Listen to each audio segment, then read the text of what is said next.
சொல்லு. அனைவருக்கும் வணக்கம். நல்லதே செய்வோம், நல்லதே நடக்கும். இன்னைக்கு நம்ம பார்க்கக்கூடிய மூலிகை பேர் வந்து பேய் மிரட்டின்னு சொல்லுவாங்க. நிறைய யூடியூப் சேனல்ல பார்த்துருப்பீங்க. இது வந்து ஆண் வகை சேர்ந்தது. இதுல வந்து சிறுதும்பை, கவித்தும்பை, தும்பை, நடுத்தும்பை, வட்டத்தும்பை, பெருந்தும்பைன்னு சொல்லுவாங்க. இது வந்து பெண் வகை சேர்ந்தது. ரெண்டுமே ஒண்ணுதான். சித்தருங்க எப்படி வந்து ஒரு மூலிகையில ஆண் பெண் சொல்றாங்களோ அந்த இது ஆண் வகை, இது பெண் வகை. இதுல எல்லாரும் வந்து இலைய பத்தி சொல்லியிருப்பாங்க. ஆனா சித்தர்கள் வந்து இது நுனியில இருந்து அடி வரைக்கும் விஷயம் சொல்லியிருக்காங்க. இன்னைக்கு நம்ம வந்து இந்த இலைய பத்தி மட்டும் சொல்ல போறோம். இது வேணாம், ஆண் சம்பந்தப்பட்ட மூலிகை வேணாம், இது பெண்ணுக்கானது. இப்போ இது ஆண் சம்பந்தது சொல்றோம். இந்த இலைய வந்து இதுதான் வந்து பெண் பேய் மிரட்டின்னு சொல்லுவாங்க.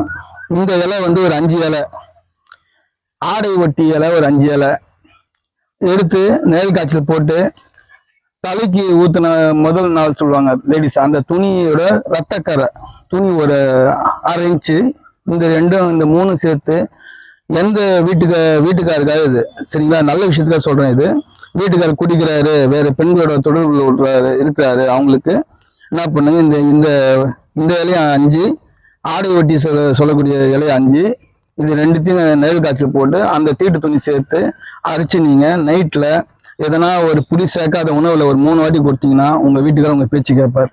2வது, இதுல வந்து மை செய்யலாம். இந்த இலைய வந்து தீபம் போட்டு மேல தட்டு வச்சு, அதாவது பசுமை அதுல வந்து தீபம் போடணும். அப்ப போடும்போது இந்த புகையெல்லாம் வந்து அந்த தட்டுல போய் மேல போய் படியும். அப்ப அது கூட சேர்த்து சில வசதி இருக்கிறவங்க புனுகு, அத்தரை, ஜவ்வா இதெல்லாம் சேர்க்கலாம். அப்படி இல்லைன்னா இதுவும் இந்த அந்த தட்டுல சேருது பார்த்தீங்களா, அந்த மை கூட அரக்கஜா ரெண்டுத்தையும் சேர்த்து உங்களுக்கு இஷ்டமான தெய்வத்தை தியானம் பண்ணி இல்ல மந்திரம் தெரிஞ்சா பண்ணி நீங்க நெத்தியில வச்சீங்கன்னா நீங்க நினைக்கிற காரியம்லாம் சித்தி ஆகும். இது பெண்களுக்கான மருத்துவம். நல்லதே நடக்கும், நல்லதே நடக்கும். நன்றி, வணக்கம்.